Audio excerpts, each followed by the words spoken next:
I got a tip-off that I was being watched by the anti-corruption command, which I was.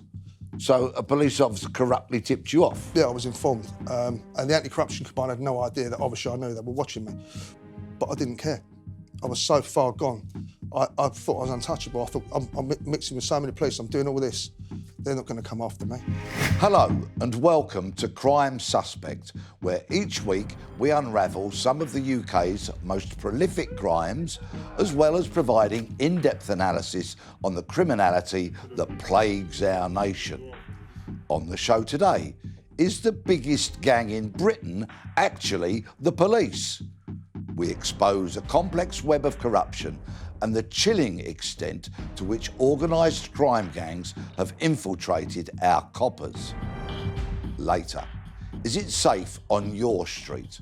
I'll be taking you, virtually, to Birmingham for this week's postcode watch. And finally, it's your chance to book a crook as we show you this week's wanted criminals. Joining me for all of this today are former BBC Home Affairs correspondent and now crime and policing commentator, Danny Shaw. Paul Page, former Royalty Protection Police officer who served time in jail for his wrongdoing. And Maggie Oliver, CEO and founder of the wonderful Maggie Oliver Foundation. Welcome to you all. Now, you have the right to remain watching. This is Crime Suspect.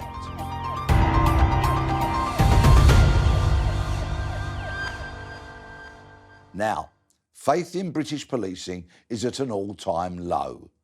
The Metropolitan Police, the country's largest force, was branded as being institutionally racist, misogynistic and homophobic by the Baroness Casey Review.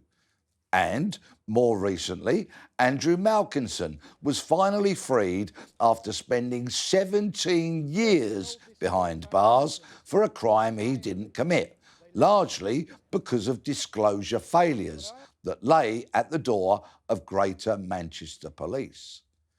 In 2019, the Met was christened the biggest gang in London by a Brixton graffiti artist. And over the years, we've seen a massive back catalogue of corruption and cover-ups, from David Carrick to Stephen Cloney and Elmore Davies. This is more than just a few bad apples. Now, the Met has vowed to stamp out corruption after the force admitted responsibility for failings in investigating the 1987 murder of Daniel Morgan, whose death still remains unsolved. Maggie, when we hear about police corruption, it's such a depressing thing because we want our cops to be good and our police services to serve us all properly. You left Greater Manchester Police so that you could highlight things what were going wrong. You're quite right, Peter. I mean, like me, you promised that when you joined the police, you would, protect the vulnerable, uphold the law to the very best of your ability. And I think that there are many, many good police officers like you and I. For me, though, the corruption and the failures lie at the top of the police. You've got the internal police complaints, which it's police investigating themselves. You then go to the IOPC. Again, it's not really an independent organisation. And what we find is that you do not have transparency. The intention of all of those departments and organisations is actually to protect the organisation. It isn't to uncover the truth. And it is a really depressing state of affairs because the ones, in my opinion, who hold the key to getting a really effective police force that works, that the public trust, is to have those at the top held accountable when they fail. And absolutely, that does not happen. Senior officers protecting the reputation of the organisation in front of telling the truth. 100%. I was involved in 2005 in an operation in Manchester, Operation Augusta. We had 100 paedophiles on a database. We had 36 children that we knew were being abused. We had a live major investigation into that case. My husband was terminally ill. I went off work, and when I came back, that that job had closed, died a death. Nothing has happened to any of those senior officers. And I would like to see a chief constable or a senior officer held accountable in a court of law for misconduct in a public office. That is what we need to regain trust in the police. And I look at what's going on today with the Lucy Letby case, and I see a parallel there with the NHS and the police.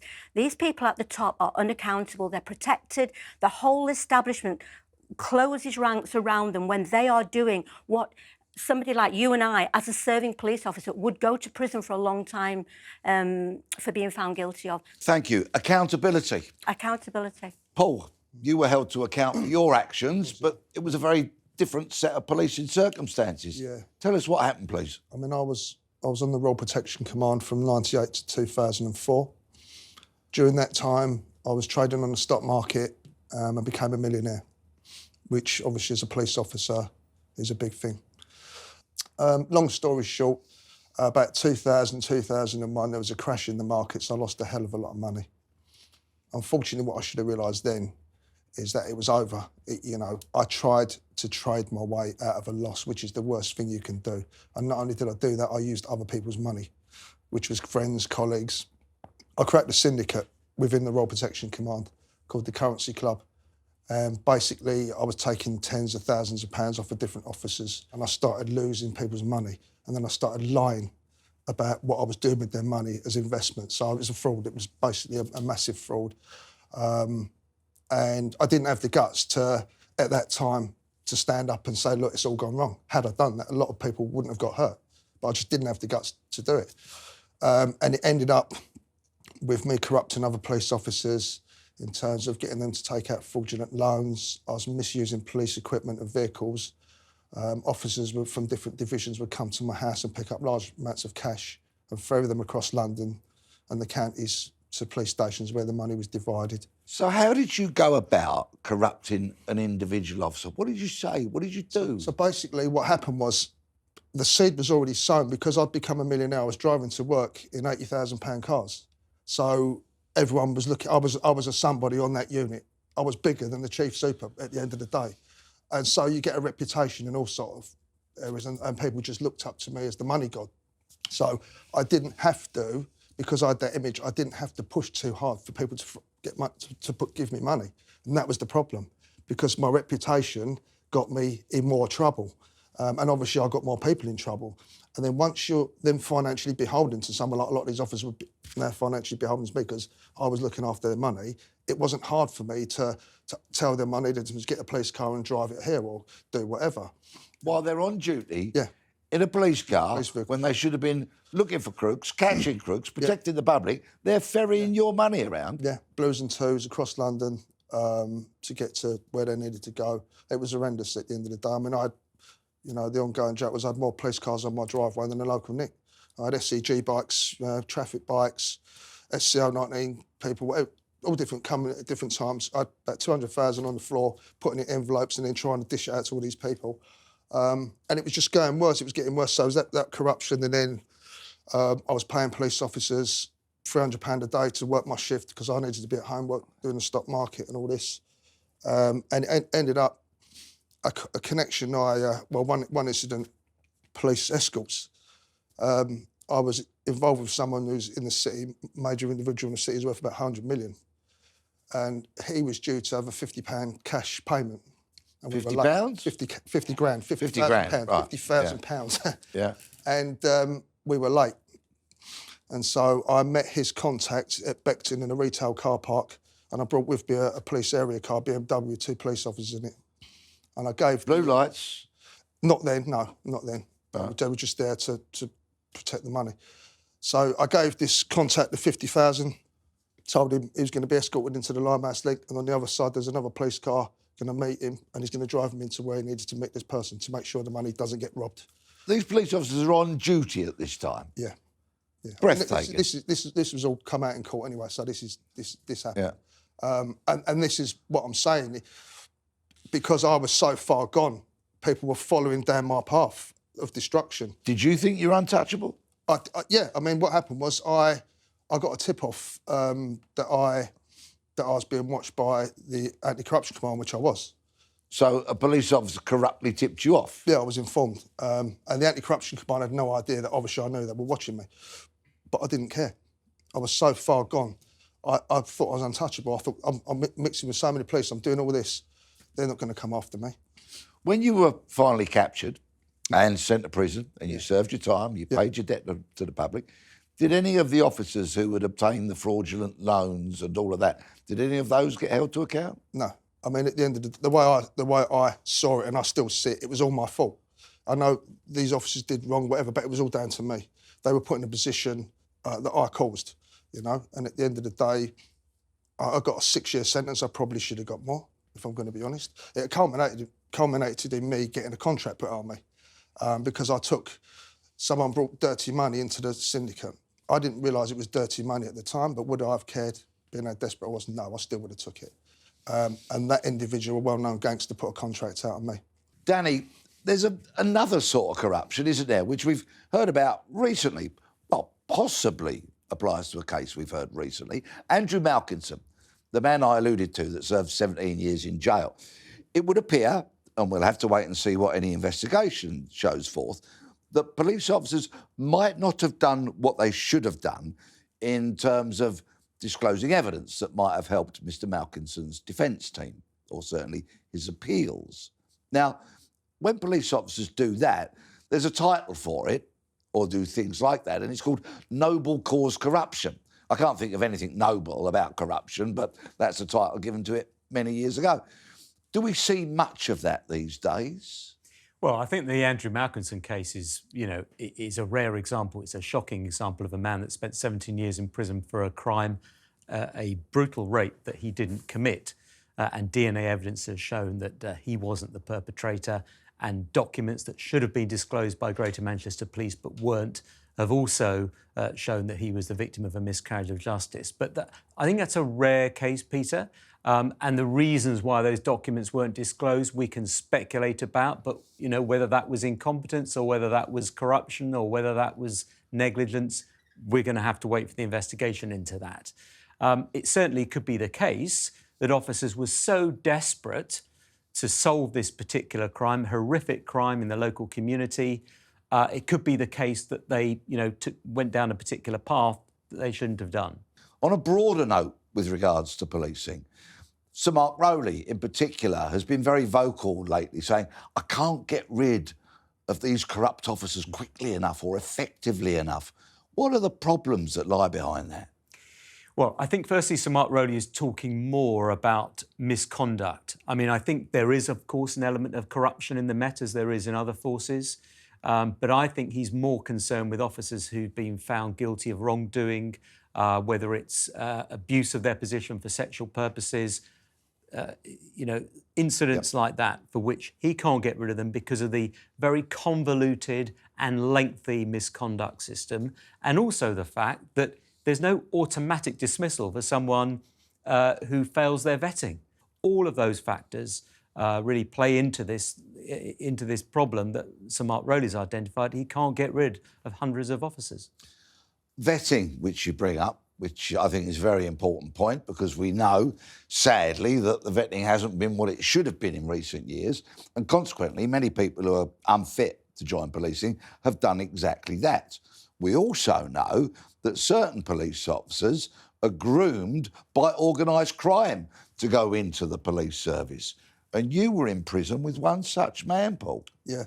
This gentleman was from Hertfordshire Police, and we were downstairs, Suffolk Crown Court, in the holding cells, and I had a conversation with him, and he'd explained that he'd been, his legs had been done by anti-corruption in Hertfordshire Police.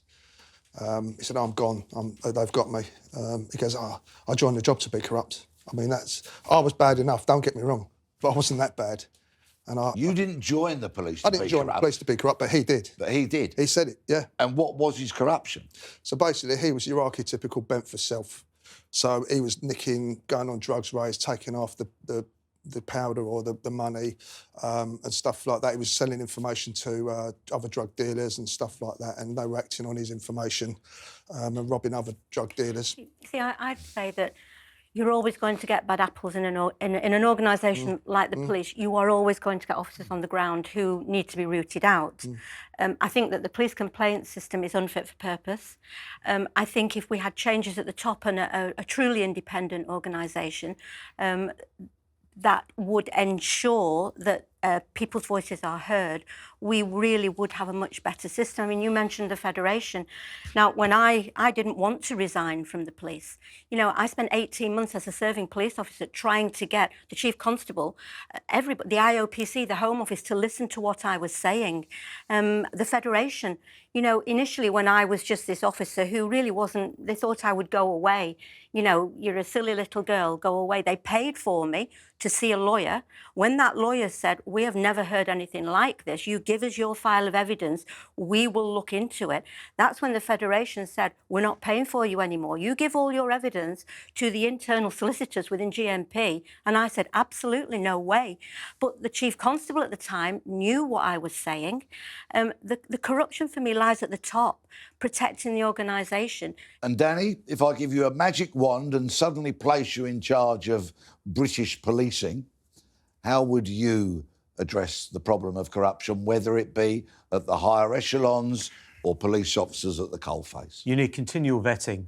At the moment, you know, you're vetted when you're recruited, and we know that some of those checks aren't adequate, and then you're vetted if you go into a specialist unit, and then there's a periodic vetting check. It needs to be done every year, and I'm sure there's a capability with computers and so on to be able to do that. That's the first thing. I think, you know, what you also need to see is a simplified misconduct system. It might be time to look at contracts of employment where officers are treated the same as police staff. I think that would certainly make things more simple. And the other thing is, I think there needs to be greater use of people from the outside coming into policing, giving their advice and opening policing up. It's where there's no light on policing that corruption really festers.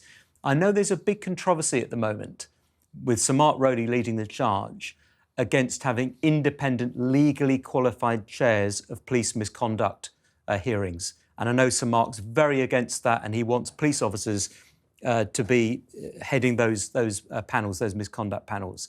And I think what you want is more outsiders in policing and not fewer. Meanwhile, as the system remains, victims are failed, the public are shortchanged, and criminals benefit. Now, moving on to this week's postcode watch, and we're in the UK's second most dangerous city, Birmingham. Violent crime here makes up 40.9%, totalling 105,000 crimes, which, believe it or not, is a decrease of 6.3% when compared year on year to the period of July 2022 to June 2023. Violence and sexual offences is the most common of all crimes reported, totalling 76,805, with 394 incidents reported in June 2023 alone. If you happen to live in Ladywood, then I hope you're keeping your doors locked, because it's the most dangerous neighbourhood in Birmingham, with an average of 271 crimes here per week. In second place is Bawdsley and Highgate, with 5 burglaries on average each week. And in third place is Soho and the Jewellery Quarter. The safest neighbourhood in Birmingham was Yardley Wood East, with only 99 crimes reported in November 2022, followed by Linden Green in second and Moseley in third. Gangs are also rife in Birmingham, with the Midlands Police believing there are around 40 local criminal gangs involved in turf warfare. The Frankly Killers, the 61 Gang, the 24/7 365, the 23 Drillers, the Burger Bar Boys and the Johnson Crew are just some of the gangs carving up crime in this major city. Unfortunately, with all this gang activity, there is a responsibility upon us all to keep ourselves safe. We have to protect our homes, our loved ones, and all of that which we've worked so hard for. Because quite frankly, the police are not on the streets doing that just now. OK, now for the part of the show where we bring you mugs of thugs who are terrorising our streets. Have you seen these criminals? First up is this suspect. He's wanted in connection following an unprovoked attack on a teenager in Leighton. The 17-year-old boy was walking along Leighton High Road when he was approached by a man who struck him over the head with a nitrous oxide canister. Next, we have Colin Cardwell, who is wanted on recall to prison and also in connection to an assault.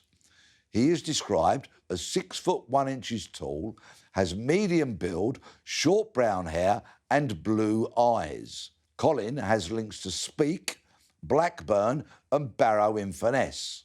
Lastly, can you help find 28-year-old Levi Edwick from Ottershaw, who is wanted in connection with a burglary investigation?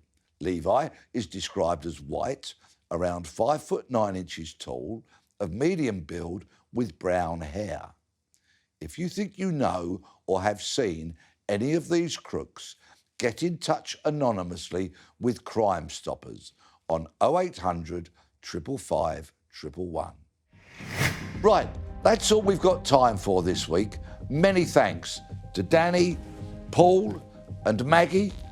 Be sure to leave us a comment, like and subscribe, and we'll be back next week for more Crime Suspect.